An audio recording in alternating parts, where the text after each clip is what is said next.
اور الٹیمیٹلی نعمت اللہ جو پہلا بڑا لینڈ مارک دیتے ہیں وہ 65 کی وار کا دیتے ہیں. یعنی what he says is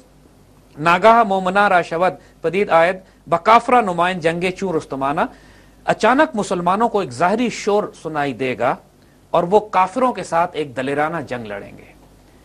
اب پہلی بڑی جنگ, ایک دلیرانہ جنگ کا مطلب ہے کہ اب یاد کیجئے 1965 کی وار میں کہ جب پہلی دفعہ ہندوستان نے حملہ کیا, ایک شور ہوا مسلمانوں پر کہ ہندوستان نے حملہ کر دیا ہے, اچانک جنگ کی. اور ایوب خان کی وہ تقریر جو 1965 میں اس نے کی تھی, آج بھی اگر اس تقریر کو آپ سنیے تو انسان کا خون گرم ہو جاتا ہے, جوش مارنے لگتا ہے کہ لا الہ الا اللہ کے ماننے والوں پر ایک کافر قوم نے حملہ کیا, اٹھو اور دشمن پر ٹوٹ پڑو, اور دشمن کو معلوم نہیں کہ اس نے کس قوم کو للکارا ہے. یعنی یہ ایک ایسی, اور جو دلیرانہ مزاحمت پھر کی گئی مسلمانوں کی طرف سے, پاکستانیوں کی طرف سے, کہ ان 17 دنوں میں نہ کوئی جرم ہوا, ٹرینز وقت پہ چلتی تھی, لوگوں نے کرپشن بند کر دی, جیل کے قیدیوں نے بھی, قاتلوں ڈاکوؤں نے بھی اپنا خون دینے کی کوشش کی کہ مجاہدوں کے لیے خون اپنا دیں گے. ایک اسپرٹ ریوائیو ہو گئی, ایک ایسی روحانی ڈائمنشن, پوری قوم اکٹھی ہوتی ہے اس مزاحمت کو کرنے کے لیے. کہتے ہیں ایک ظاہری شور مسلمانوں کو سنائی دے گا اور کافروں کے ساتھ وہ ایک دلیرانہ جنگ لڑیں گے. سو دس میپس ٹو 1965 جو ایونٹ ہوا.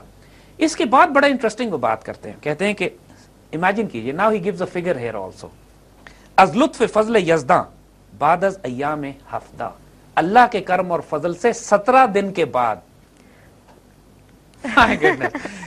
یہ 65 کی وار 17 دن, آپ ایک دفعہ سوچنے پہ مجبور ہو جاتے ہیں کہ this is too much. اللہ کے فضل و کرم سے 17 دن کے بعد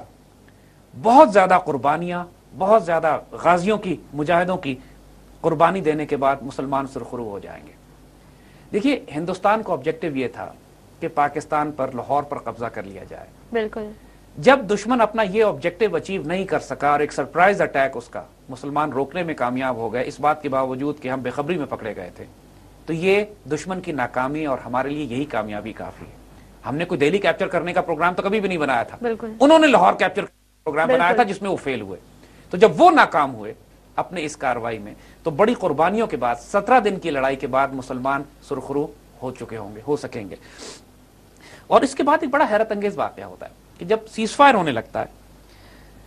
یعنی اس سے ایک اور شعر وہ کہتے ہیں کہ کیونکہ ظاہر ہے جب ہندوستان نے حملہ کیا تو اتنی سخت بے چینی اور بے قراری مسلمانوں میں پھیل گئی, بی بی سی نے خبر چلا دی کہ لاہور فال ہو گیا ہے.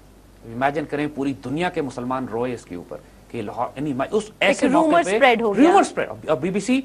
was siding with the Indians in this. پورے دنیا کے لوگوں نے, مسلمانوں نے دکھ منایا, روئے.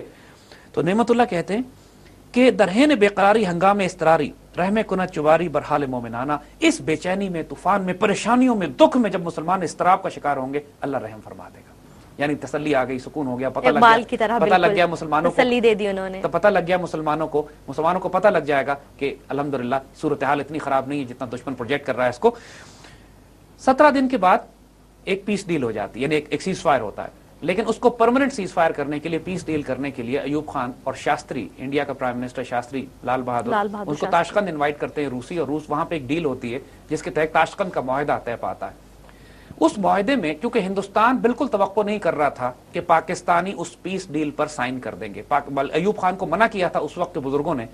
اس وقت کے جو اللہ کے بندے ہیں جن کو اللہ تعالیٰ نے اسپرچل ویژن بھی دیا تھا, جو پولیٹیکل اینالسٹ بھی تھے, سب نے منع کیا. قدرت اللہ شہاب نے یہ پورا واقعہ شہاب نامہ میں لکھا ہے کہ منع کیا گیا ایوب خان کو کہ جا کے پیس ڈیل سائن مت کیجیے گا, کیونکہ انڈیا اس وقت تکلیف میں ہے, انڈیا مصیبتوں کا شکار ہے, وہ انڈر پریشر ہیں, وہ ایکسپیکٹ نہیں کر رہے تھے کہ انڈین ایئر فورس کو تباہ برباد کر دیا گیا تھا, they could not achieve their objective, بازی ان کے اوپر پلٹ گئی تھی, تو پیس ڈیل نہیں کیجیے گا. لیکن وہاں جا کر ایوب خان نے پیس ڈیل سائن کر دی. اس وقت اس کے پرائم منسٹر ذوالفقار علی بھٹو تھے, اور ان کے ظاہر فورن منسٹر وہ ذوالفقار علی بھٹو, تو ان کے کہنے کے اوپر یہ سارا سلسلہ ہو گیا. اور لال بہادر شاستری خوشی کے مارے, مطلب ہی کوڈ ناٹ بلیو کہ پاکستانی ایک جیتی ہوئی بازی اس طریقے سے انیکسپیکٹڈ اس کے لیے تھا کہ اس کو شادی مرگ ہو گیا, ہارٹ اٹیک ہو گیا اس کو خوشی سے, اور وہ مر گیا وہیں پہ, اور اس کی لاش واپس ہندوستان آئی. تو یہ نعمت اللہ شاہ ولی اس پورے واقعے کو اپنے خوب عجیب شعر میں بیان کرتے ہیں,